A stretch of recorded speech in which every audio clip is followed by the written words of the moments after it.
Suamiku mengajukan gugatan cerai, mengatakan bahwa aku adalah seorang ibu dan istri yang gagal.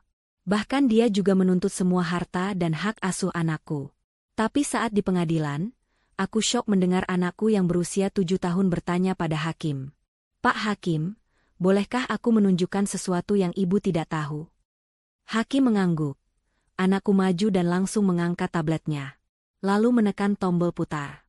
Saat videonya dimulai, semua orang terdiam membeku, karena sebelum ceritanya dimulai, silahkan tulis di kolom komentar dari daerah mana saja teman-teman yang menonton cerita ini. Jangan lupa like dan subscribe agar channel ini bisa semakin berkembang dan bisa mempersembahkan cerita yang lebih menarik lagi. Pagi itu dimulai seperti pagi-pagi lainnya di rumah mereka. Amelia, dengan hijab bergo sederhananya, sudah sibuk di dapur sejak subuh. Aroma nasi goreng tercium samar, beradu dengan wangi deterjen dari mesin cuci yang berputar di sudut ruang cuci. Amelia bergerak cepat namun hening, nyaris tanpa suara. Dia telah belajar selama bertahun-tahun untuk bergerak seperti bayangan di rumahnya sendiri, sebuah upaya agar tidak mengusik ketenangan Ardan, suaminya. Pukul 6 pagi, Ardan turun dari lantai 2. Dia sudah rapi dengan kemeja kerjanya yang licin. Amelia segera menyajikan kopi hitam panas dan sepiring nasi goreng di meja makan. Ardan duduk, meraih cangkir tanpa memandang Amelia. Kopinya sedikit pahit hari ini, ujar Ardan datar, matanya terpaku pada layar ponsel. Maaf, Mas.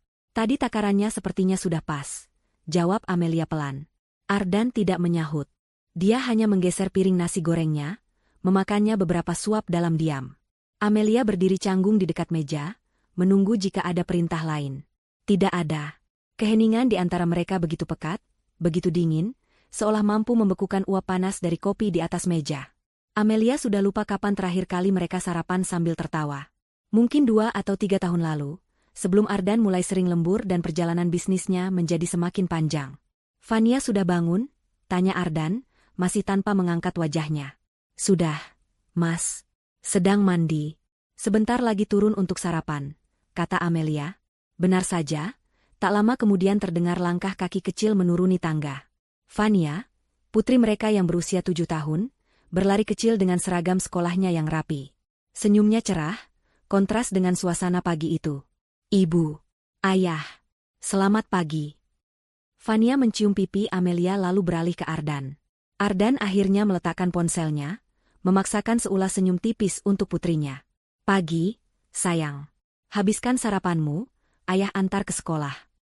Asyik. Sama ayah, seru Fania gembira. Amelia menghela napas lega. Setidaknya, di depan Fania, Ardan masih berusaha bersikap hangat. Momen singkat sarapan itu adalah satu-satunya waktu keluarga yang mereka miliki. Setelah Fania selesai, Ardan segera bangkit. Dia mengambil tas kerjanya, mencium kening Fania, dan berjalan ke pintu depan. Seperti biasa, dia melewati Amelia seolah istrinya itu tidak ada di sana. Tidak ada pamit, tidak ada ciuman, bahkan tidak ada lirikan mata. Hanya deru mobilnya yang menjauh, meninggalkan Amelia dalam kesunyian rumah yang besar. Amelia menghabiskan sisa paginya dengan rutinitas. Membersihkan meja makan, mencuci piring, menjemur pakaian, dan merapikan kamar. Semua dilakukannya dengan efisien. Dia selalu berusaha memastikan rumah itu sempurna. Dia berpikir, mungkin jika rumahnya cukup bersih, jika masakannya cukup enak, jika dia cukup diam, Ardan yang dulu akan kembali. Tapi Ardan yang dulu sepertinya sudah lama pergi. Pukul 1 siang, Amelia menjemput Fania dari sekolah. Ini adalah bagian terbaik dari harinya. Mendengar celoteh Fania tentang teman-temannya, tentang pelajaran menggambar, atau tentang bekal makan siangnya. Ibu, tadi Fania dapat bintang 5 dari Bu Guru. Karena Fania bisa menjawab pertanyaan. Fania berceloteh riang sambil menggandeng tangan ibunya. Wah, anak ibu pintar sekali, puji Amelia tulus, mencubit hidung mungil Fania. Mereka tiba di rumah. Saat Amelia sedang membantu Fania melepaskan sepatunya, terdengar suara sepeda motor berhenti di depan gerbang. Seorang kurir berseragam memanggil namanya. Ibu Amelia, ada paket. Amelia mengernyit. Dia tidak memesan apa-apa. Dia berjalan ke gerbang dan menerima sebuah amplop coklat besar dan tebal.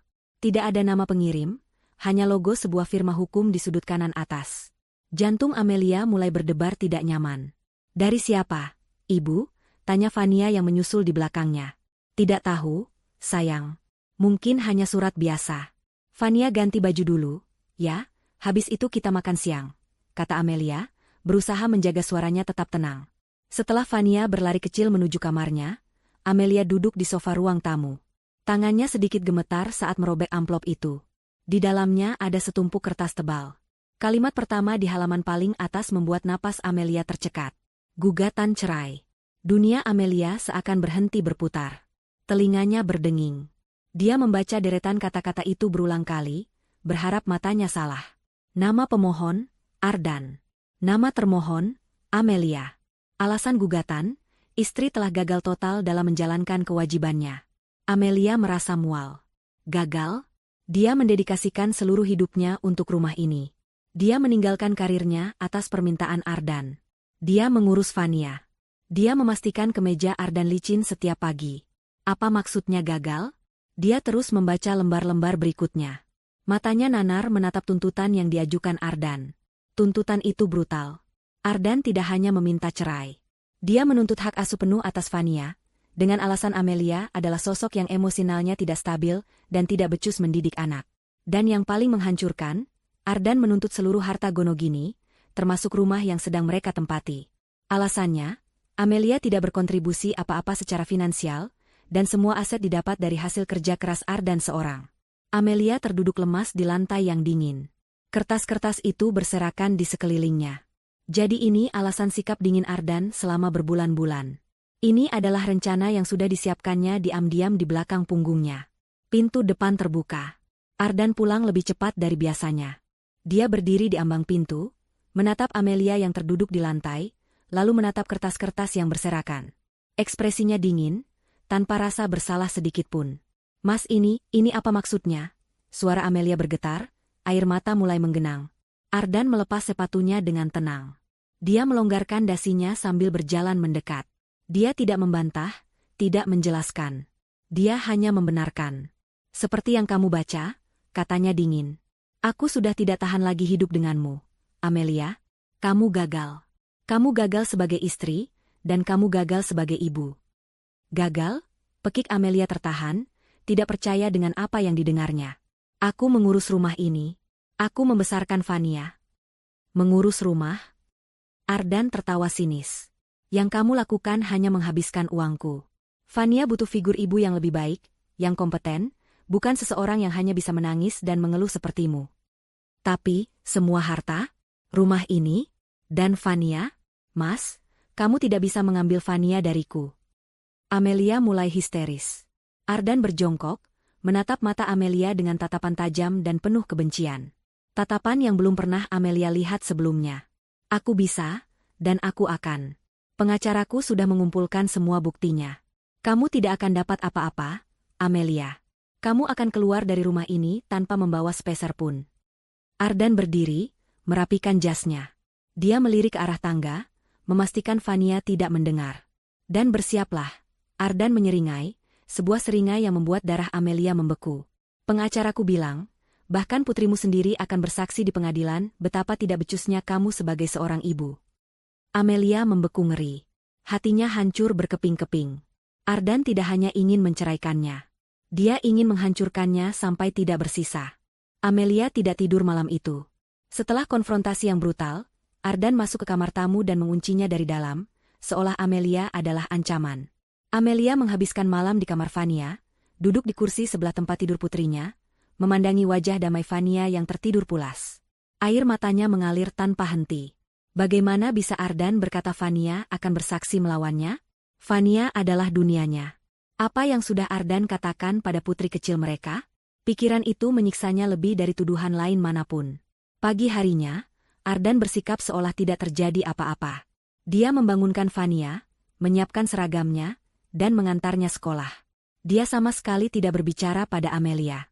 Saat Fania bertanya mengapa ibunya terlihat sembab, Ardan menjawab dengan enteng, ibu sedang sedikit tidak enak badan, sayang. Setelah mereka pergi, kepanikan yang sesungguhnya melanda Amelia. Dia harus melawan. Dia tidak mungkin menyerahkan Fania begitu saja. Dia meraih ponselnya, mencari nama-nama pengacara perceraian terkenal di kota itu. Namun, kenyataan pahit segera menamparnya. Pengacara butuh uang. Uang muka. Biaya konsultasi. Amelia sadar dia tidak punya uang sendiri. Selama ini, Ardan memberinya uang bulanan yang sudah dianggarkan pas untuk kebutuhan dapur dan sekolah Vania. Tidak ada sisa untuk ditabung. Satu-satunya harapan adalah rekening bersama mereka, rekening yang dia kira adalah dana darurat keluarga. Dengan tangan gemetar, Amelia membuka aplikasi perbankan di ponselnya. Dia memasukkan kata sandi. Jantungnya berdebar kencang. Saat saldo muncul di layar, Amelia merasa kakinya lemas. 0. Saldo rekening itu 0 rupiah. Tidak mungkin. Seharusnya ada ratusan juta di sana. Amelia menekan tombol refresh berulang kali, berharap itu hanya kesalahan sistem. Tapi angka 0 itu tetap menatapnya. Dia membuka riwayat transaksi. Matanya membelalak ngeri. Sejak 6 bulan lalu, Ardan secara sistematis menarik uang dalam jumlah besar, memindahkannya ke rekening lain yang tidak Amelia kenali. Penarikan terakhir dilakukan 3 hari lalu, menguras habis sisa uang di rekening itu. Ardan telah merencanakan ini.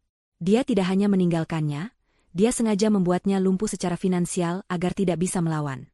Amelia menangis putus asa. Bagaimana dia bisa menyewa pengacara tanpa uang sepeser pun?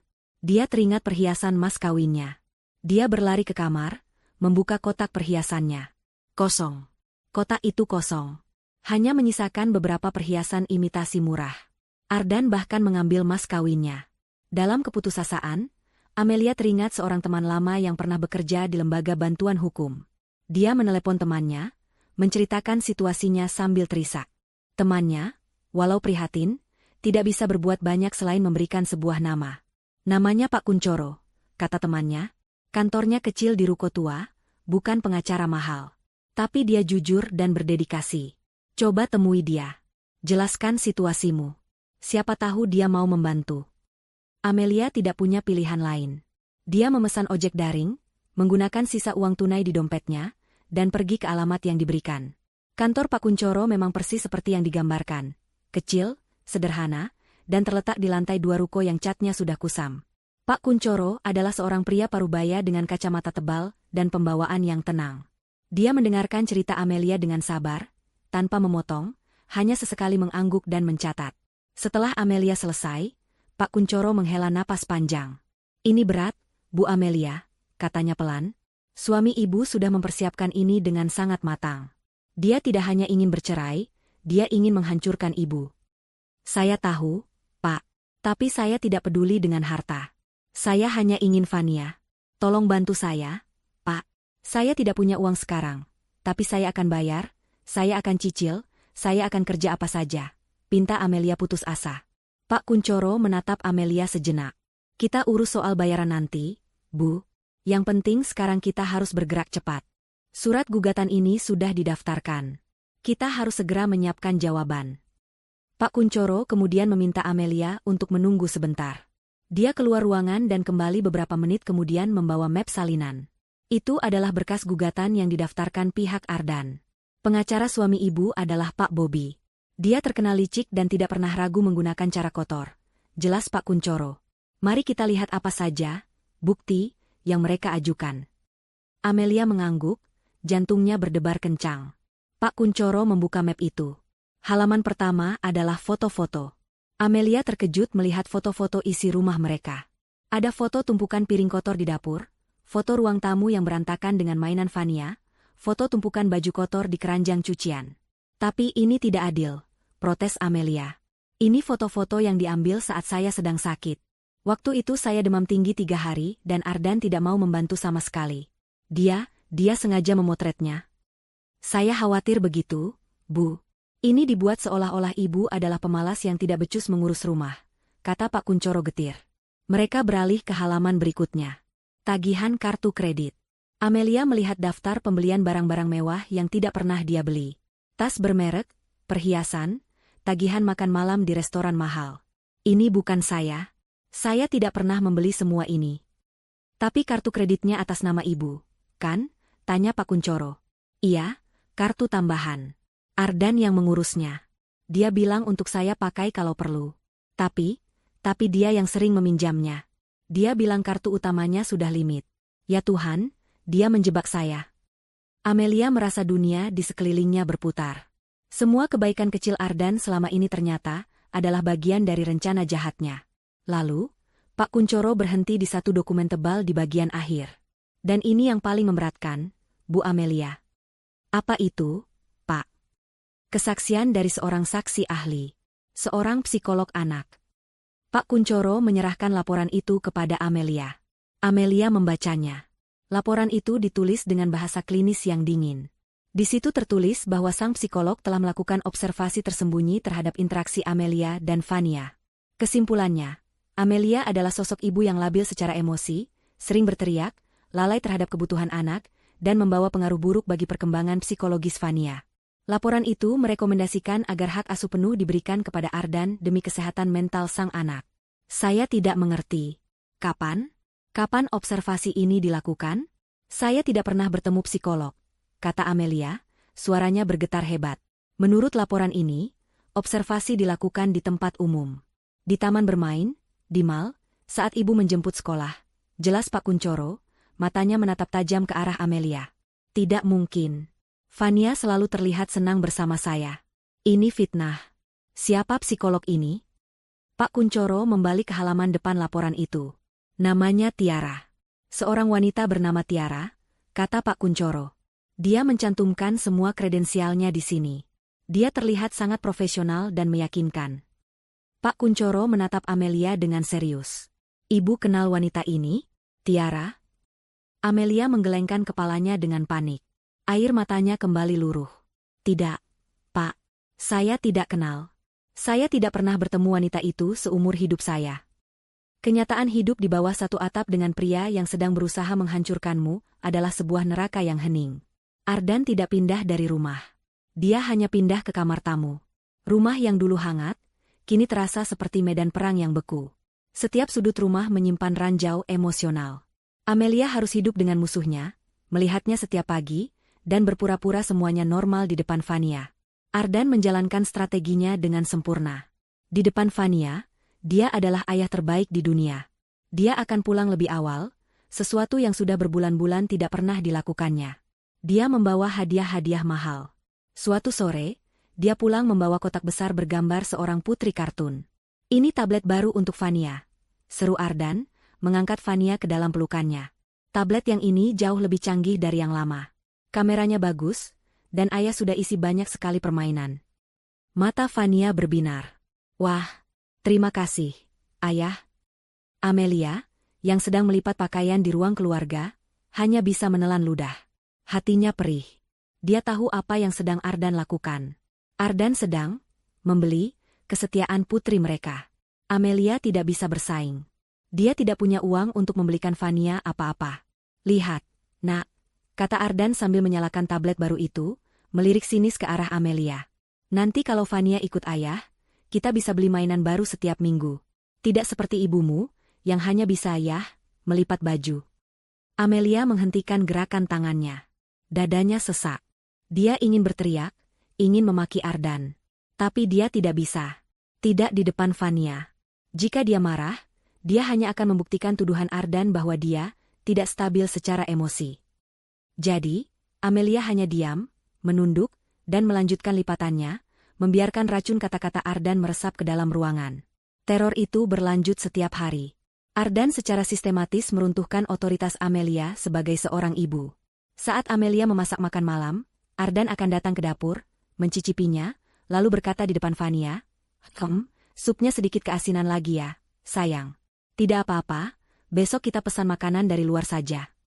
Saat Amelia mencoba membantu Fania mengerjakan PR, Ardan akan mengambil alih. Biar ayah saja. Cara ibu mengajarkannya terlalu rumit. Nanti Fania bingung.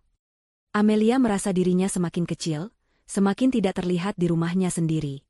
Dia mulai meragukan dirinya sendiri. Apa benar masakannya tidak enak? Apa benar dia tidak bisa mengajar? Ardan sangat pandai memainkan perannya, membuatnya tampak seperti wanita yang tidak kompeten. Fania, yang terjebak di tengah-tengah, mulai menunjukkan tanda-tanda kebingungan. Dia menyayangi ibunya, itu jelas. Tapi dia juga menyukai semua perhatian dan hadiah dari ayahnya. Kadang, Fania akan memeluk Amelia dengan erat, seolah mencari perlindungan. Namun di waktu lain, dia terlihat canggung, terutama setelah Ardan membisikkan sesuatu padanya. Suatu malam, Amelia tidak bisa tidur. Dia berjalan pelan ke kamar Fania, hanya untuk memastikan putrinya baik-baik saja. Dia membuka pintu sedikit. Fania sudah tertidur pulas. Di meja belajarnya, tergeletak tablet baru pemberian Ardan. Namun, saat Amelia mendekat untuk menyelimuti Fania, dia melihat sesuatu yang aneh. Tangan mungil Fania memeluk erat sesuatu di bawah bantalnya. Bukan boneka beruang kesayangannya. Dengan sangat hati-hati, Amelia mengintip. Jantungnya berdebar. Itu adalah tablet Fania yang lama. Tablet murah yang layarnya sudah retak di beberapa bagian. Tablet yang selalu Amelia larang untuk dimainkan, karena takut pecahan kacanya melukai Fania. Amelia mengernyit. Mengapa Fania masih menyimpan tablet rusak ini? Mengapa dia menyembunyikannya di bawah bantal, sementara tablet baru yang canggih ada di meja? Amelia tidak mengerti. Dia mengira itu hanyalah keterikatan emosional seorang anak pada mainan lamanya. Dia tidak tahu bahwa di dalam tablet retak itulah tersimpan rahasia yang akan mengubah segalanya. Dia kembali ke kamarnya, pikirannya semakin kalut. Puncaknya terjadi beberapa hari kemudian. Amelia sedang menunggu Fania pulang sekolah. Dia sudah berjanji akan membuatkan kue coklat kesukaan Fania. Tapi jam pulang sudah lewat 1 jam, Fania belum juga tiba. Amelia menelepon sekolah, pihak sekolah bilang Fania sudah dijemput oleh Ardan. Jantung Amelia mencelos. Ardan tidak memberitahunya. Dia menelepon Ardan berkali-kali, tapi tidak diangkat. 2 jam berlalu. 3 jam. Amelia nyaris gila karena khawatir. Dia mondar-mandir di ruang tamu, air matanya sudah di pelupuk mata. Pukul 8 malam, barulah terdengar suara mobil Ardan. Fania masuk sambil tertawa, menenteng kantong besar dari taman hiburan. Di belakangnya, Ardan berjalan santai dengan senyum puas. "Dari mana saja kalian? Mas, kenapa Fania dibawa tanpa bilang padaku? Aku khawatir setengah mati," seru Amelia, suaranya bergetar menahan tangis dan amarah. "Ayah mengajakku ke dunia fantasi, Ibu." "Seru sekali," kata Fania riang. Ardan menatap Amelia dengan dingin. "Memangnya kenapa? Aku ayahnya. Aku berhak membawa anakku sendiri. Lagi pula, kamu di rumah juga tidak melakukan apa-apa. Tapi kamu harusnya memberitahuku." "Untuk apa?" "Supaya kamu bisa merusak kesenangan kami dengan drama kamu." Saat itulah Amelia menciumnya. Aroma parfum wanita. Aroma yang lembut namun asing, menempel di kemeja Ardan. Ini bukan parfum Amelia. Ini juga bukan aroma yang biasa dipakai Ardan. "Mas, kamu." Ardan melihat arah pandangan Amelia. Dia tahu Amelia menciumnya. Dia tidak panik. Dia malah tersenyum. Dia menunggu sampai Fania berlari ke kamarnya untuk menyimpan mainan baru. Saat mereka hanya berdua, Ardan mendekati Amelia. Wajahnya begitu dekat, suaranya berdesis pelan penuh racun. "Kamu sudah sadar? Kamu pikir aku tahan hidup dengan wanita membosankan sepertimu selamanya? Kamu tidak ada apa-apanya dibanding dia." Amelia mundur selangkah, napasnya tercekat. Jadi, ada wanita lain. Semua tuduhan ini, hanya untuk menyingkirkannya agar bisa bersama wanita lain. "Siapa dia?" bisik Amelia. "Bukan urusanmu. Dia wanita yang sukses, pintar, dan tahu cara menyenangkan pria. Tidak sepertimu." Malam itu, Fania datang ke kamar Amelia. Ibu kenapa menangis?" Amelia segera menghapus air matanya. "Ibu tidak apa-apa, sayang. Ibu hanya sedikit sakit kepala." Fania menatap ibunya dengan pandangan yang sulit diartikan. "Ibu, apa benar ibu sakit?" "Ayah bilang, ibu sering sedih dan marah-marah karena ibu sakit. Ayah bilang, kalau Fania ikut ayah, ibu bisa istirahat dan sembuh." Hati Amelia hancur berkeping-keping. Ardan telah meracuni pikiran putri kecilnya. Ardan memanipulasi Fania, membuatnya percaya bahwa ibunya sakit, dan meninggalkannya adalah sebuah kebaikan. Amelia memeluk Fania erat. "Fania, dengar ibu. Ibu tidak sakit. Ibu hanya sangat menyayangi Fania. Ibu tidak akan pernah marah-marah lagi, janji." Tapi kerusakan itu sudah terjadi. Amelia melihat keraguan di mata putrinya. Ardan, yang rupanya berdiri di pintu dan mendengar percakapan itu, hanya menyeringai dari kegelapan. Dia berjalan melewati Amelia yang masih mematung, menepuk bahu istrinya dengan pelan, seolah memberi simpati palsu. "Nikmati waktumu," bisik Ardan sinis tepat di telinga Amelia. "Sebentar lagi, dia bahkan tidak akan sudi memanggilmu, Ibu." Sidang mediasi adalah sebuah lelucon yang kejam. Mereka duduk di ruangan kecil yang pengap. Mediator yang ditunjuk pengadilan berusaha mencari jalan tengah. Pak Kuncoro, pengacara Amelia, memulai dengan suara tenang. Pak Ardan, Ibu Amelia tidak menuntut banyak. Beliau hanya ingin hak asuh Fania, atau setidaknya hak asuh bersama. Mengenai harta, kita bisa bicarakan baik-baik. Sebelum Pak Kuncoro selesai bicara, Pak Bobby, pengacara Ardan yang berpenampilan licin dan mahal, memotongnya dengan cepat.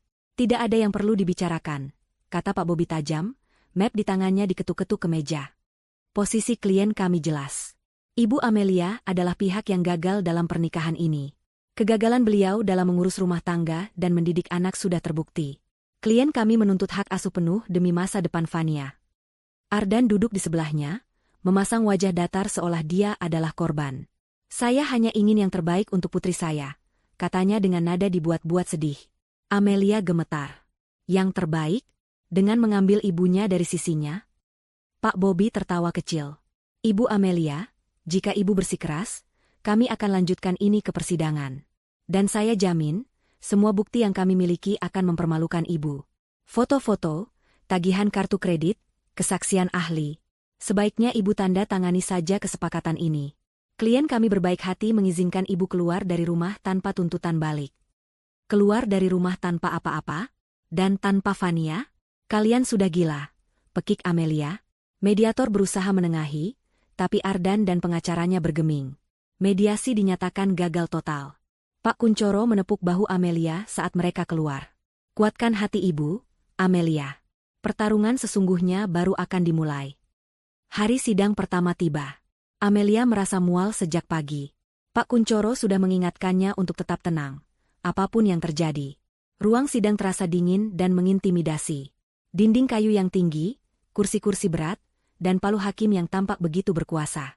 Ardan duduk di seberang ruangan bersama Pak Bobby, tampak sangat percaya diri dalam setelan jas mahalnya. Sidang dibuka. Pak Bobby maju lebih dulu. Dia berbicara dengan lancar, suaranya lantang dan penuh keyakinan. Dia memaparkan fakta-fakta, versinya. Dia menunjukkan foto-foto rumah yang berantakan, menyebut Amelia sebagai ibu rumah tangga yang jorok dan pemalas. Dia menunjukkan tagihan kartu kredit, menuduh Amelia boros dan tidak bertanggung jawab secara finansial. Yang mulia, kata Pak Bobby dengan nada dramatis. Klien saya, Pak Ardan, telah bekerja keras banting tulang, sementara istrinya di rumah hanya menghambur-hamburkan uang dan menelantarkan anak serta rumah tangga. Amelia ingin berteriak bahwa semua itu bohong. Dia ingin berteriak bahwa Ardan yang menjebaknya, Ardan yang memakai kartu itu, Ardan yang sengaja mengambil foto saat dia sakit. Tapi dia hanya bisa meremas tangannya di bawah meja. Pak Kuncoro menahannya dengan tatapan menenangkan. Saat giliran Pak Kuncoro, dia berusaha membantah. Dia menjelaskan bahwa foto-foto itu diambil di luar konteks.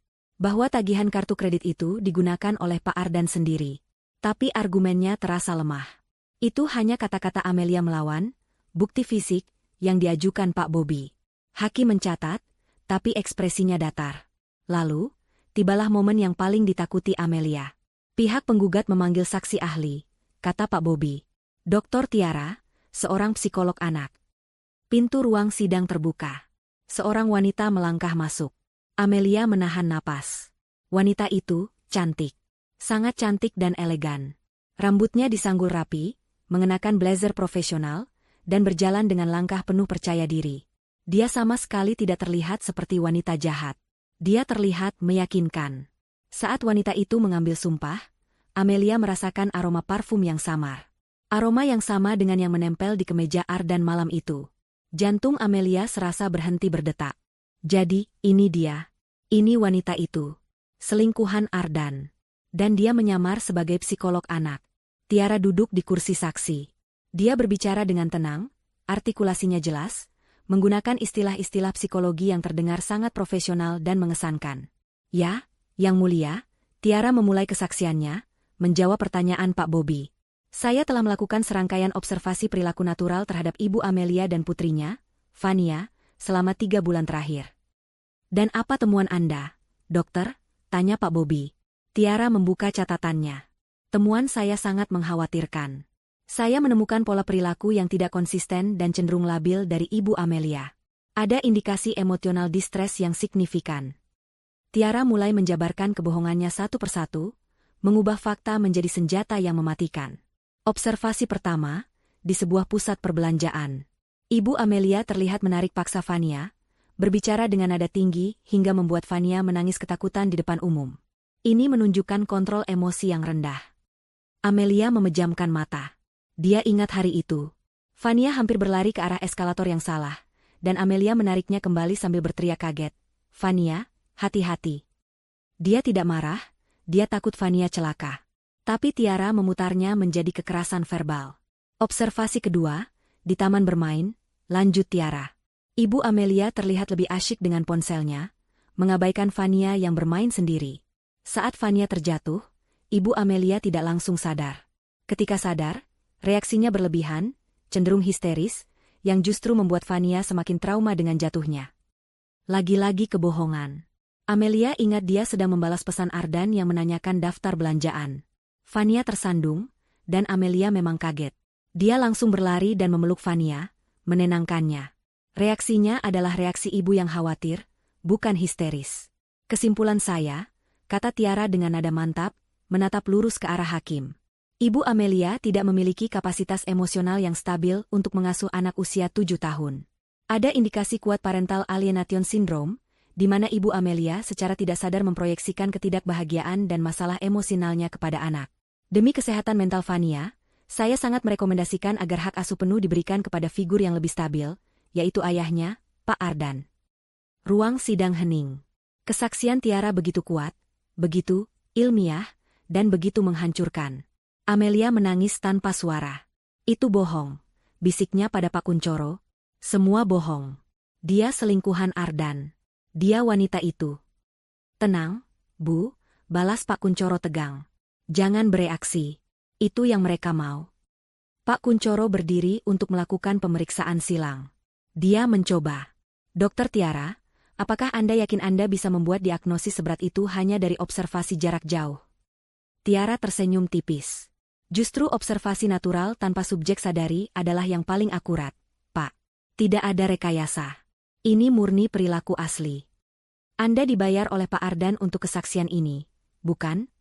Saya dibayar atas jasa profesional saya sebagai ahli, Pak.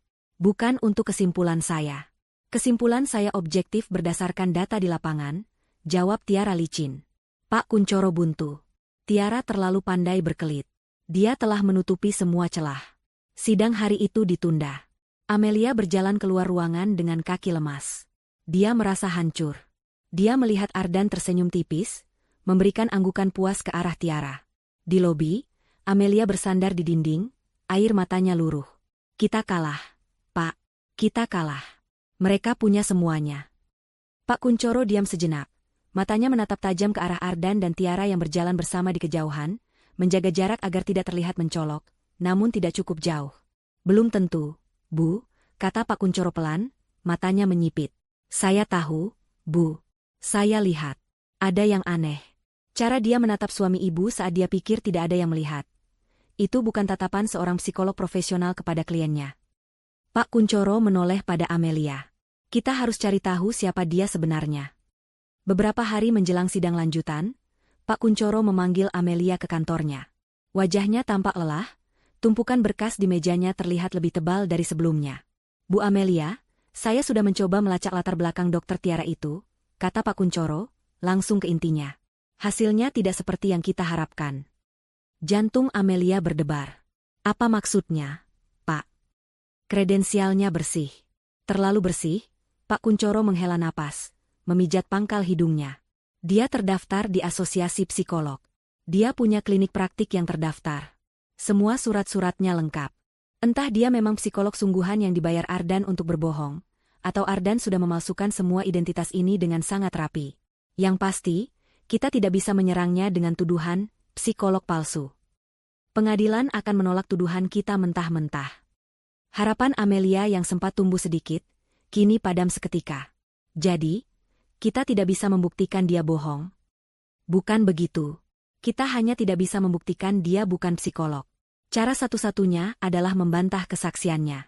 Dan itu artinya, ibu harus bersaksi. Pak Kuncoro menatap Amelia dengan serius. Ibu harus menceritakan semuanya dari sudut pandang ibu. Tentang foto, tentang kartu kredit, tentang perilaku Ardan. Dan yang paling penting, ibu tidak boleh terpancing emosi. Pak Bobby pasti akan memancing ibu. Dia ingin ibu terlihat histeris di depan hakim, persis seperti yang digambarkan Tiara. Amelia mengangguk pelan. Saya mengerti, Pak. Saya akan berusaha. Hari itu tiba. Giliran Amelia yang duduk di kursi saksi. Setelah mengambil sumpah, Pak Kuncoro memulai dengan pertanyaan-pertanyaan lembut, membimbing Amelia menceritakan kehidupannya sebagai ibu rumah tangga. Amelia menjelaskan dengan suara yang berusaha dia jaga agar tetap tenang. Dia menceritakan bagaimana dia meninggalkan pekerjaannya untuk fokus mengurus Fania. Dia menceritakan rutinitas hariannya, dari subuh hingga larut malam. Mengenai foto-foto rumah yang berantakan, Bu Amelia. Bisa ibu jelaskan konteksnya? Tanya Pak Kuncoro. Bisa, Pak. Foto-foto itu diambil Mas Ardan sekitar 2 bulan lalu. Saat itu saya sedang sakit demam tinggi selama 3 hari. Saya nyaris tidak bisa bangun dari tempat tidur. Saya sudah meminta tolong Mas Ardan untuk mengurus rumah, tapi dia bilang dia sibuk kerja. Jadi, rumah memang berantakan. Saya tidak punya tenaga untuk membersihkannya, jelas Amelia. Dan soal tagihan kartu kredit. Itu kartu tambahan atas nama saya, tapi kartunya lebih sering dipegang Mas Ardan. Dia bilang kartu utamanya sering mencapai limit untuk urusan bisnis. Saya percaya padanya. Saya tidak pernah membeli tas-tas mewah atau perhiasan itu. Saya tidak tahu menahu soal tagihan itu sampai saya melihatnya di berkas gugatan. Amelia menceritakan semuanya dengan jujur. Dia bisa melihat beberapa pengunjung sidang mulai berbisik-bisik, beberapa menatapnya dengan iba. Tapi hakim tetap diam, wajahnya datar. Kemudian, giliran Pak Bobby. Pengacara licik itu berdiri, merapikan dasinya, dan berjalan mendekati kursi saksi dengan senyum meremehkan. Ibu Amelia, mulainya dengan nada manis yang dibuat-buat.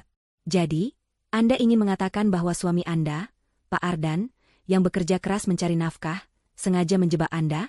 Begitu? Amelia tergagap. Saya tidak bilang. Saya hanya menceritakan apa yang terjadi. Tapi kedengarannya begitu. Suami Anda memotret rumah yang kotor, suami Anda yang memakai kartu kredit. Semuanya suami Anda. Sepertinya Anda tidak punya kesalahan sama sekali di sini. Anda sempurna, begitu? Tentu saja tidak. Saya tidak sempurna. Tapi saya tidak gagal. Tidak gagal? Pak Bobby tertawa sinis. Ibu Amelia, Anda bilang Anda sakit saat foto itu diambil. Apakah Anda punya surat keterangan dokter yang membuktikan Anda sakit parah selama 3 hari? Amelia terdiam. Saya tidak ke dokter. Saya hanya minum obat warung. Saya pikir akan sembuh. Jadi, tidak ada bukti, serang Pak Bobby cepat. Hanya kata-kata Anda. Kata-kata Anda melawan bukti foto yang nyata. Menarik. Pak Bobby beralih ke topik lain. Mengenai kartu kredit. Anda bilang suami Anda yang pakai. Tapi kartu itu atas nama Anda. Apakah Anda pernah melaporkan ke bank bahwa kartu Anda disalahgunakan? Tidak. Apakah Anda pernah menegur suami Anda? Tidak. Anda diam saja. Bukankah itu menunjukkan bahwa Anda lalai dan tidak bertanggung jawab secara finansial? Atau Anda memang menyetujui semua pembelian itu? Saya percaya padanya. Dia suami saya. Suara Amelia mulai meninggi. Kepercayaan yang buta, bentak Pak Bobby. Kepercayaan yang membuat keuangan keluarga hancur. Dan sekarang Anda menyalahkan suami Anda. Saya tidak menyalahkan. Cukup. Pak Bobby mengangkat tangannya. Dia berjalan kembali ke mejanya dan mengambil selembar foto yang dicetak besar. Dia mengangkatnya tinggi-tinggi agar hakim dan semua orang bisa melihat. Yang mulia, izin menunjukkan bukti P12. Mata Amelia membelalak ngeri. Itu fotonya. Foto dirinya yang sedang menangis, berteriak, dengan rambut acak-acakan. Itu diambil di kamar mereka, beberapa minggu sebelum surat cerai datang. Ibu Amelia, bisa Anda jelaskan foto ini? Tanya Pak Bobby, nadanya penuh kemenangan. Amelia gemetar hebat. Air matanya mulai menggenang. Itu. Bukankah ini bukti nyata dari apa yang Dokter Tiara katakan? Emosi yang tidak stabil? Histeris? Apakah ini wajah seorang ibu yang kompeten? Anda tidak mengerti, pekik Amelia, air matanya kini tumpah. Saat itu, malam itu, Mas Ardan baru saja pulang. Dia bilang saya istri yang tidak berguna. Dia bilang saya hanya beban. Dia menghina saya, dia bilang saya tidak pantas jadi ibu Fania. Dia memprovokasi saya. Jadi Anda mengakui, serang Pak Bobby, tidak memberinya jeda. Anda mengakui Anda berteriak histeris? Anda mengakui Anda kehilangan kendali? Tepat seperti yang digambarkan Dokter Tiara. Anda tidak stabil secara emosional. Tidak. Amelia menjerit. Dia berdiri dari kursinya. Dia menjebakku. Dia mengambil foto itu diam-diam setelah dia menyakitiku. Dia jahat. Dia... Cukup. Palu hakim diketuk keras. Saksi harap tenang. Duduk kembali. Amelia terisak, bahunya berguncang. Dia ambruk kembali ke kursinya. Hancur. Semuanya hancur. Dia melakukan persis apa yang diinginkan Ardan dan Pak Bobby. Dia terlihat histeris. Dia terlihat tidak stabil. Dia terlihat persis seperti gambaran ibu gagal yang mereka ciptakan. Dia melirik ke arah Ardan. Pria itu menunduk, memasang ekspresi sedih yang palsu, seolah dia terluka melihat ketidakstabilan istrinya. Pak Bobby tersenyum puas.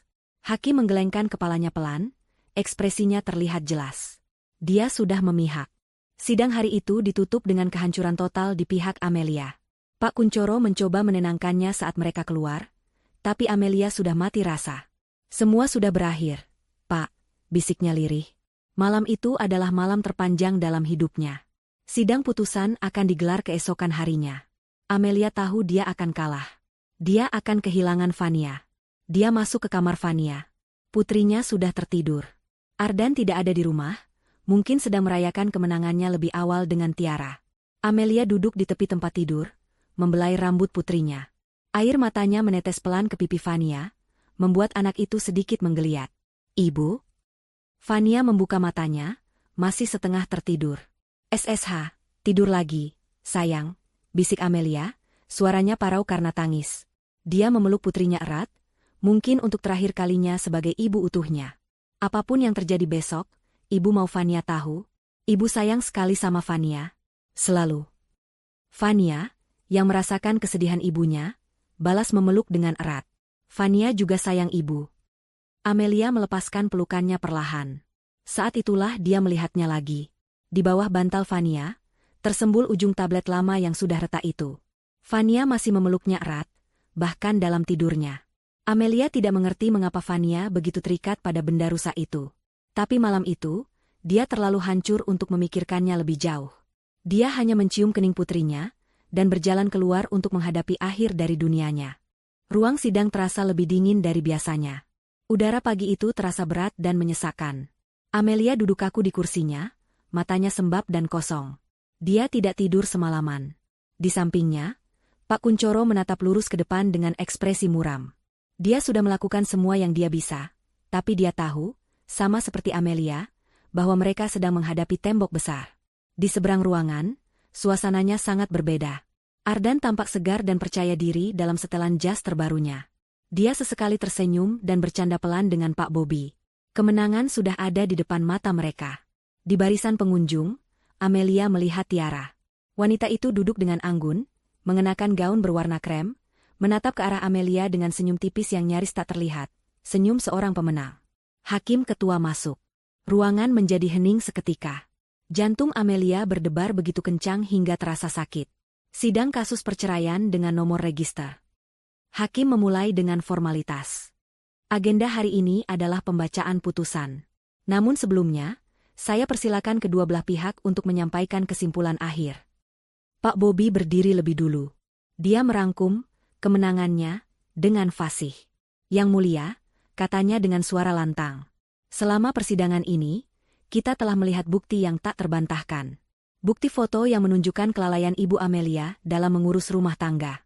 Bukti finansial yang menunjukkan ketidakbertanggang-angang beliau.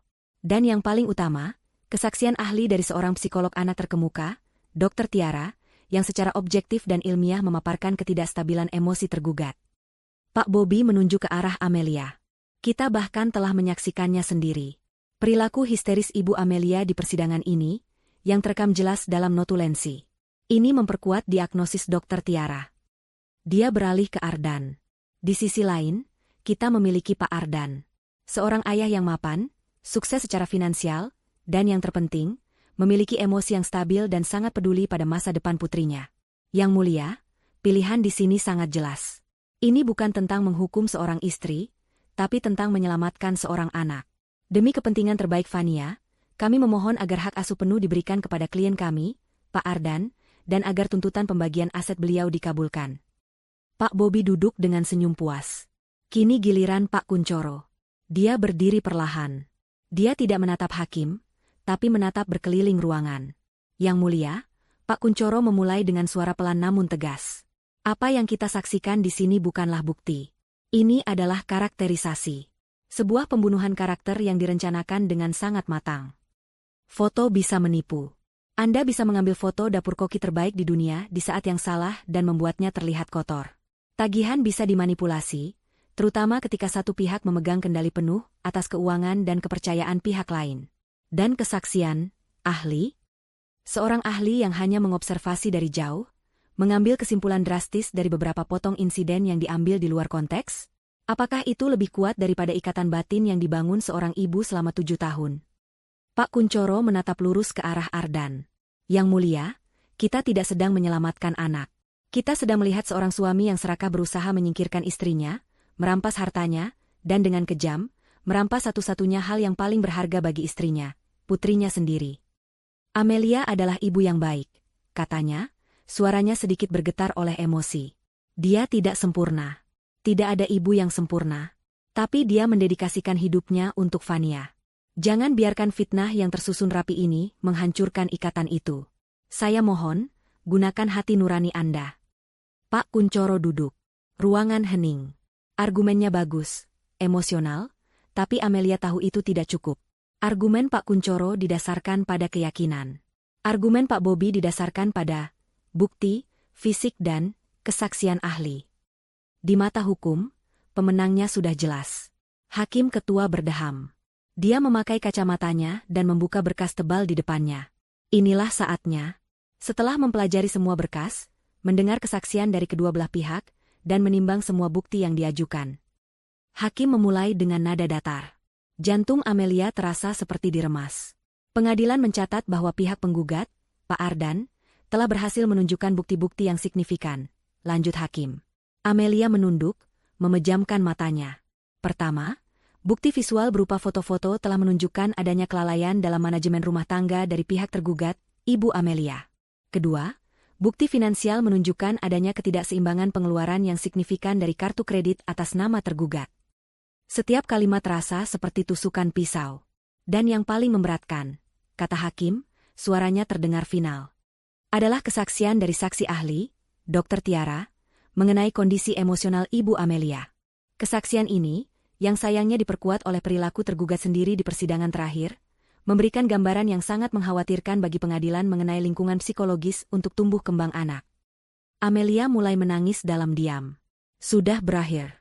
Ardan melirik ke arah Amelia, seulas senyum kemenangan yang tipis dan kejam tersungging di bibirnya. Tiara di belakangnya tampak menegakkan duduknya, siap bertepuk tangan. Berdasarkan seluruh pertimbangan tersebut di atas, kata hakim, mengangkat palunya. Terutama demi kepentingan terbaik dan kesehatan mental anak, Fania. Amelia menutup matanya rapat-rapat, siap mendengar kalimat yang akan menghancurkan hidupnya. Maka pengadilan memutuskan untuk tunggu. Suara itu kecil, tapi membelah keheningan ruang sidang. Tajam dan jelas. Semua orang menoleh serentak ke sumber suara. Di pintu belakang ruang sidang, yang sedikit terbuka, berdiri Fania. Dia sendirian, masih mengenakan seragam sekolahnya. Dia pasti menyelinap masuk. Wajah Ardan berubah dari sombong menjadi kaget, lalu pucat pasi. Fania, apa yang kamu lakukan di sini? Keluar. Satpam, bentaknya, panik. Fania, duduk, sayang. Ardan mencoba lagi, suaranya terdengar tegang. Tapi Fania tidak bergerak. Dia melangkah masuk ke dalam ruang sidang, langkah kakinya yang kecil menggema di lantai marmer. Dia tidak menatap ibunya yang ternganga kaget. Dia tidak menatap ayahnya yang tampak marah. Dia menatap lurus ke arah hakim ketua. Ruang sidang yang tadinya hening menanti putusan, kini membeku. Suara palu yang siap diketuk tertahan di udara. Mata hakim ketua terbelalak, menatap sosok kecil yang berdiri di ambang pintu. Amelia berbalik. Jantungnya serasa copot dari dadanya. Fania, bisiknya, tidak percaya. Apa yang dilakukan putrinya di sini? Siapa yang membawanya? Reaksi Ardan adalah yang tercepat. Wajahnya yang tadi sombong dan penuh kemenangan, kini berubah pias pasi. Ada kepanikan murni di matanya. Fania, bentaknya, suaranya keras dan tidak lagi berpura-pura tenang. Sedang apa kamu di sini? Keluar. Ini bukan tempat bermain. Satpam. Kenapa anak kecil bisa masuk? Fania tersentak mendengar bentakan ayahnya, tapi dia tidak mundur. Dia malah melangkah maju, masuk lebih jauh ke dalam ruangan. Fania, ayah bilang duduk. Kembali ke belakang. Ardan berteriak lagi, kini setengah berdiri. Pak Bobby, pengacaranya, ikut panik. Dia berdiri dan berseru kepada hakim. Yang mulia, ini tidak prosedural. Sidang ini tertutup. Anak di bawah umur tidak seharusnya ada di sini dan menginterupsi jalannya sidang. Mohon perintahkan petugas untuk membawa anak ini keluar. Amelia masih membeku. Dia bingung. Sebagian hatinya hancur melihat Fania ada di tempat yang mengerikan ini. Sebagian lagi takut. Apa yang akan Fania katakan? Apakah Ardan berhasil meracuni Fania sepenuhnya? Apakah Fania akan mengatakan di depan hakim bahwa dia lebih memilih ayahnya? Pikiran itu membuat Amelia mual. Yang mulia, mohon pertimbangkan. Tiba-tiba suara Pak Kuncoro terdengar, menahan Pak Bobby. Anak ini jelas datang untuk tujuan tertentu. Ini menyangkut masa depannya. Kita tidak bisa mengabaikannya. Hakim mengangkat tangannya, wajahnya serius. Tenang semua, suaranya menggema. Dia menatap tajam ke arah Ardan dan Pak Bobby, membungkam protes mereka. Lalu, matanya beralih ke Fania. Pandangannya melembut. Fania telah berjalan perlahan, langkah kakinya yang kecil terdengar nyaring di lantai marmer yang hening. Dia berhenti di tengah-tengah, di antara meja pengacara kedua sisi. Dia menatap lurus ke arah hakim yang duduk di singgasananya yang tinggi. Pak Hakim, kata Fania, suaranya gemetar, tapi terdengar jelas di seluruh ruangan. Maaf Fania mengganggu. Tidak apa-apa, nak, kata hakim, nadanya lebih kebapakan. Kenapa kamu ada di sini? Siapa yang membawamu? Fania kesini sendiri. Tadi Fania diantar Budhe, tapi Fania menyelinap masuk.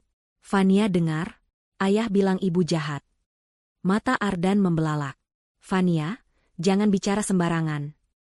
Diam, Pak Ardan, bentak hakim. Biarkan dia bicara. Amelia menutup mulutnya, air mata mulai menggenang. Fania menelan ludah, terlihat mengumpulkan keberanian. Dia menatap lagi ke arah hakim, matanya yang polos dan jernih itu menyorotkan kesungguhan. Ayah bilang ibu jahat. Ayah bilang ibu pemarah. Ayah bilang ibu tidak bisa urus Fania. Lanjutnya, suaranya sedikit bergetar. Amelia memejamkan mata. Inilah akhirnya. Fania akan mengulang semua kebohongan Ardan. Tapi, satu kata itu membuat Amelia membuka matanya. Tapi bolehkah aku menunjukkan sesuatu? Fania menatap hakim dengan tatapan memohon. Sesuatu yang ibu tidak tahu? Kalimat itu menggantung di udara. Sesuatu yang ibu tidak tahu. Amelia mengernyit. Apa maksudnya? Pak Bobby kembali melompat. Yang mulia, ini konyol. Kita tidak bisa menjadikan ini drama anak-anak. Kita harus. Saya putuskan untuk mendengarnya. Potong hakim, suaranya final. Dia menatap Fania. Tentu saja, nak, apa yang ingin kamu tunjukkan pada Pak Hakim? Ardan terlihat seperti orang yang akan pingsan. Dia mencengkeram tepi meja begitu erat, hingga buku-buku jarinya memutih. Tidak, jangan. Desisnya. Fania tidak memedulikan ayahnya. Dia maju lagi. Amelia baru sadar Fania sedang memeluk sesuatu di dadanya. Bukan tablet baru pemberian Ardan. Itu adalah tablet lamanya. Tablet murah yang layarnya sudah retak seperti sarang laba-laba. Fania mengangkat tablet itu. Ibuku melarangku main ini. Katanya sudah rusak. Takut kacanya melukai tangan Fania. Tapi Fania menyimpannya. Kenapa kamu menyimpannya, nak? Tanya hakim lembut. Karena Fania tidak suka tablet baru. Fania suka yang ini, kata Fania pelan. Dan, Fania merekam sesuatu di sini. Sesuatu yang Fania lihat di rumah. Merekam apa? Merekam ayah. Waktu ayah bawa pulang Tante Tiara. Deuge. Jantung Amelia serasa berhenti berdetak. Tiara? Di rumah? Kapan? Di barisan pengunjung, Tiara yang tadinya duduk anggun, kini menegang. Wajahnya yang tersenyum sinis langsung pucat. Tidak sah, teriak Pak Bobby. Rekaman anak kecil. Tidak bisa dijadikan bukti. Ini pelanggaran privasi. Direkam tanpa izin. Rekaman itu membuktikan kebohongan saksi ahli Anda, Pak Bobi, balas Pak Kuncoro tajam. Menarik sekali. Cukup perdebatannya. Hakim menggebrak palu. Matanya yang tadi kebapakan kini menyorot tajam. Dia sudah mencium adanya kebohongan besar. Panitera, bantu anak ini, sambungkan perangkat itu ke monitor ruang sidang. Sekarang. Jangan. Ardan berteriak putus asa. Saya protes, Yang Mulia. Ini jebakan. Protes Anda dicatat, Pak Ardan. Sekarang duduk, perintah hakim. Seorang panitera bergegas menghampiri Fania, mengambil tablet retak itu dengan hati-hati. Dia mencari kabel, dan beberapa saat kemudian, layar monitor besar di dinding ruang sidang, yang tadi menampilkan dokumen kasus, kini berubah hitam, lalu menampilkan layar utama tablet Fania. Ardan menutupi wajahnya. Tiara di belakang terlihat gemetar hebat. Fania, yang kini berdiri di samping panitera, menatap layar itu. Dia tidak melihat ke arah Amelia atau Ardan. Dia hanya fokus pada tugasnya. Yang ini, Om, tunjuknya pada sebuah file video di galeri. Panitera itu mengklik file itu. Sebuah thumbnail video muncul. Silakan, Nak, kata hakim. Putar videonya. Fania mengulurkan jari telunjuknya yang mungil. Dia menekan tombol putar di layar. Video itu dimulai. Layar monitor besar itu berkedip. Video dimulai. Gambarnya sedikit bergoyang dan miring. Sudut pengambilannya rendah, seolah direkam dari balik sesuatu. Terdengar suara tawa pelan. Itu ruang tamu kita, bisik Amelia, mengenali sofa dan pot tanaman besar di sudut ruangan. Video itu sepertinya diambil dari balik pot tanaman itu, tempat Fania sering bermain petak umpet. Lalu, dua sosok masuk ke dalam rekaman. Ardan dan Tiara. Bukan Tiara dalam balutan blazer profesional seperti di sidang.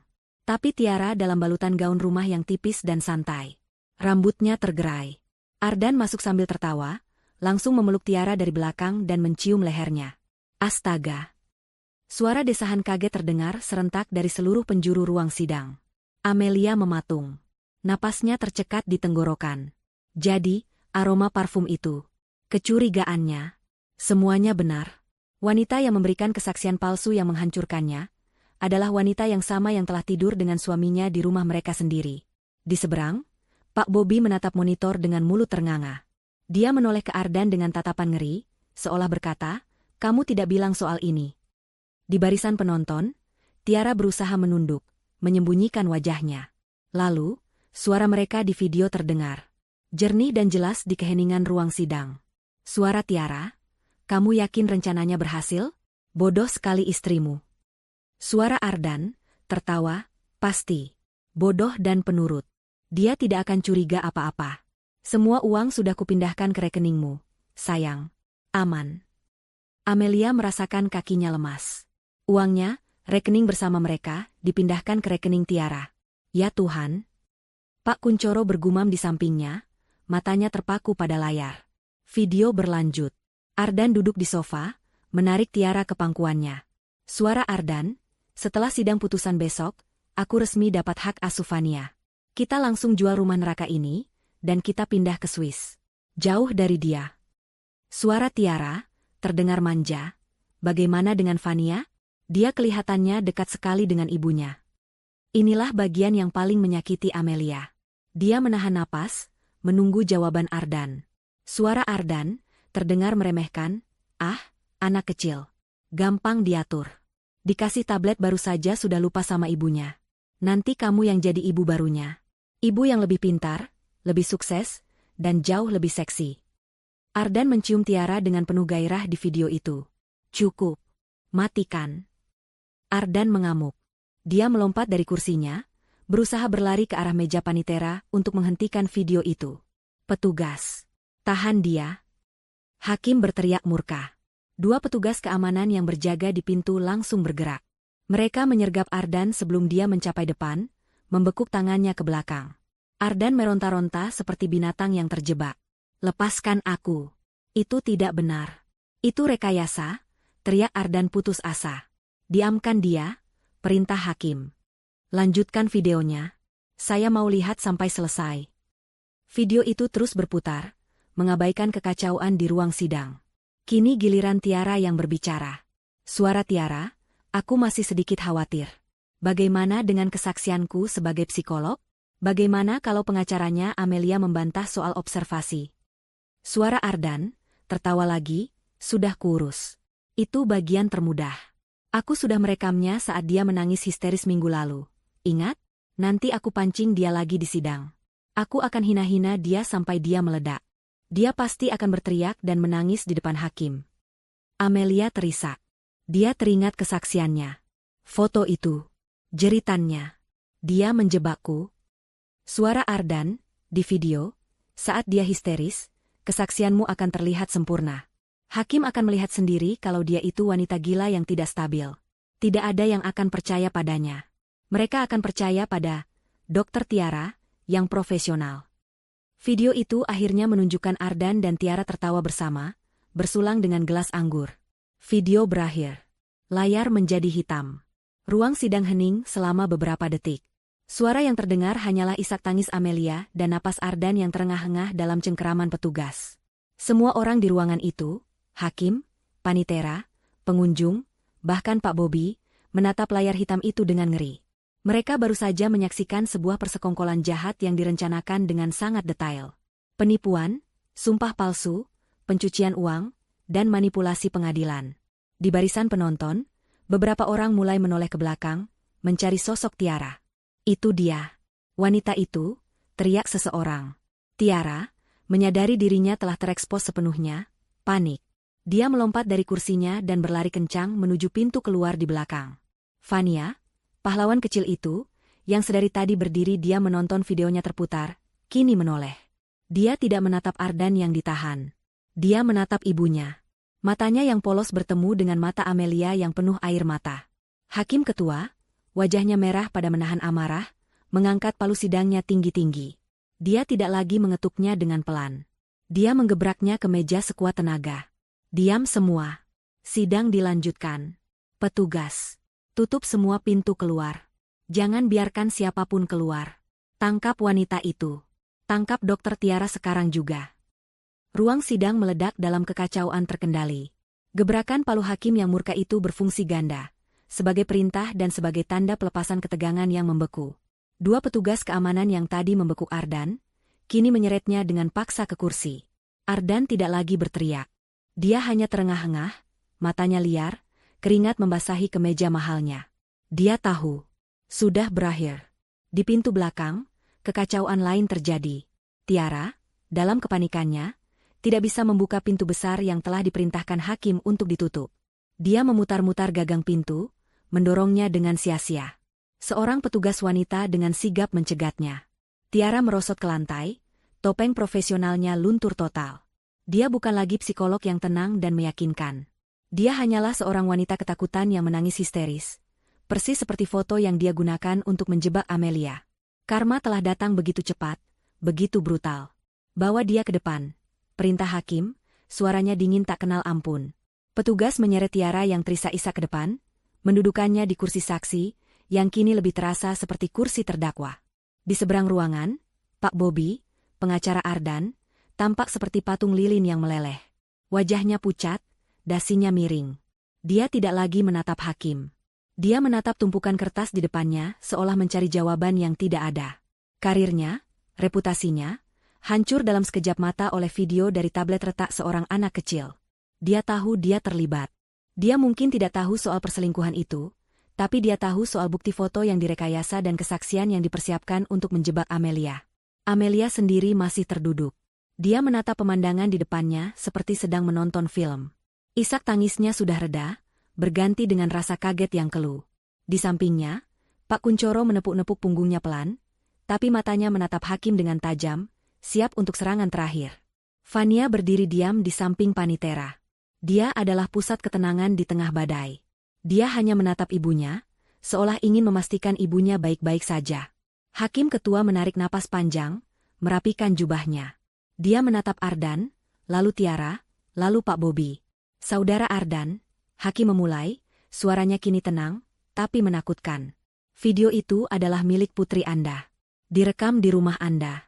Apakah Anda masih ingin mengatakan itu rekayasa? Ardan mengangkat kepalanya. Wajahnya kosong. Dia menjebak saya. Lirihnya, sebuah upaya terakhir yang menyedihkan. Wanita itu, Tiara, dia yang merencanakan semuanya. Tiara yang mendengar itu langsung menjerit. Pembohong. Kamu yang menyuruhku. Kamu yang bilang akan menikahiku. Kamu yang bilang akan memindahkan semua uangnya ke rekeningku. Aku melakukan semua ini untukmu. Diam. Hakim menggebrak palu lagi. Kalian berdua sama saja. Pengakuan Anda berdua sudah terekam dalam notulensi sidang. Hakim beralih ke Tiara. Saudari Tiara, Anda telah duduk di kursi itu, di bawah sumpah, dan memberikan kesaksian palsu. Anda menggunakan kredensial profesional Anda untuk menghancurkan hidup seorang ibu dan membantu sebuah kejahatan. Anda tidak hanya melanggar kode etik, Anda telah melakukan sumpah palsu di depan pengadilan ini. Hakim kemudian menatap Pak Bobby. Dan Anda, saudara pengacara Bobby, Anda tahu atau patut menduga bahwa bukti-bukti yang Anda ajukan, termasuk kesaksian ini, adalah palsu. Anda memprovokasi saksi di sidang sebelumnya untuk mencocokkan narasi palsu klien Anda. Anda telah mencoreng kehormatan profesi ini. Saya akan memastikan Dewan Etik mencabut izin praktik Anda. Pak Bobby hanya menunduk, tidak sanggup berkata apa-apa. Akhirnya, Hakim menatap Ardan. Tatapannya begitu tajam, seolah bisa menguliti pria itu hidup-hidup. Pak Ardan, Anda masuk ke pengadilan ini, menuntut keadilan. Anda menuduh istri Anda gagal. Anda menuduhnya tidak stabil. Anda menuntut hartanya. Dan yang paling keji, Anda menuntut untuk memisahkan seorang anak dari ibunya. Hakim mengambil berkas gugatan Ardan dan mengangkatnya tinggi-tinggi. Mari kita tinjau kembali gugatan Anda. Pertama, tuduhan istri gagal dan lalai mengurus rumah. Terbukti palsu. Video tadi menunjukkan Anda bersekongkol untuk memfitnahnya. Hakim melempar selembar kertas dari berkas itu ke lantai. Kedua, tuduhan istri tidak bertanggung jawab secara finansial dan boros. Terbukti palsu. Video tadi adalah pengakuan Anda bahwa Anda telah mencuri uang dari rekening bersama dan memindahkannya ke rekening selingkuhan Anda. Ini bukan hanya fitnah, ini pencurian. Dia melempar lembar kertas kedua.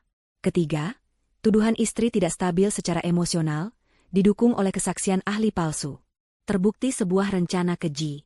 Video tadi adalah bukti Anda bersekongkol untuk memprovokasi istri Anda, merekamnya secara diam-diam, dan menggunakannya untuk menipu pengadilan ini. Dia melempar lembar kertas ketiga. Seluruh gugatan Anda, kata Hakim, suaranya meninggi, adalah tumpukan sampah yang didasari oleh kebohongan, keserakahan, dan perzinahan. Gugatan cerai yang diajukan oleh Pak Ardan ditolak seluruhnya. Palu diketuk dengan keras. Tapi Hakim belum selesai. Dia menatap Pak Kuncoro dan Amelia. Pengadilan tidak akan berhenti di situ. Berdasarkan bukti baru yang tak terbantahkan ini, pengadilan mengambil keputusan demi melindungi korban. 1. Kata Hakim, mengangkat satu jari. Hak asuh penuh atas anak bernama Fania, tanpa syarat, jatuh ke tangan ibunda kandungnya, Ibu Amelia. Amelia terkesiap. Air mata yang kini mengalir adalah air mata kelegaan. Dia menatap Fania. Putrinya tersenyum kecil padanya. 2. Lanjut Hakim. Gugatan cerai dari pihak Pak Ardan ditolak. Namun, pengadilan menawarkan kepada Ibu Amelia untuk mengajukan gugatan balik saat ini juga. Apakah Ibu Amelia ingin bercerai dari suami Anda? Pak Kuncoro berbisik. Bu Amelia, dengan suara gemetar namun kuat, menatap lurus ke arah Ardan yang kini menunduk kalah. Ya, Yang Mulia. Saya minta cerai. Saat ini juga. Baik, seru Hakim. Gugatan cerai dikabulkan atas nama Ibu Amelia, dengan alasan perzinahan dan penipuan yang dilakukan suami. Hak asuh anak penuh kepada Ibu Amelia. 3. Hakim kini berdiri. Seluruh aset atas nama Ardan dan Tiara akan dibekukan saat ini juga. Pengadilan memerintahkan penyelidikan penuh untuk melacak semua dana yang dicuri dari Ibu Amelia. Rumah yang saat ini ditempati dinyatakan sebagai hak penuh Ibu Amelia dan Fania. Dan 4. Suara Hakim kini bergema di seluruh ruangan. Berdasarkan bukti video dan pengakuan di ruang sidang ini, saya perintahkan penahanan segera terhadap Saudara Ardan dan Saudari Tiara atas berbagai tindak pidana. Persekongkolan untuk melakukan penipuan, sumpah palsu di bawah sumpah, pencurian dalam rumah tangga, dan pemalsuan bukti di pengadilan. Petugas, bawa mereka. Petugas keamanan segera memborgol Ardan. Pria yang pagi tadi masuk dengan angkuh, kini diseret keluar dengan kepala tertunduk. Dia melewati Amelia. Dia tidak berani menatap mata istrinya. Tiara juga diborgol. Tangisannya sudah kering, menyisakan wajah sembab yang kotor. Dia diseret keluar, karir dan kebebasannya lenyap.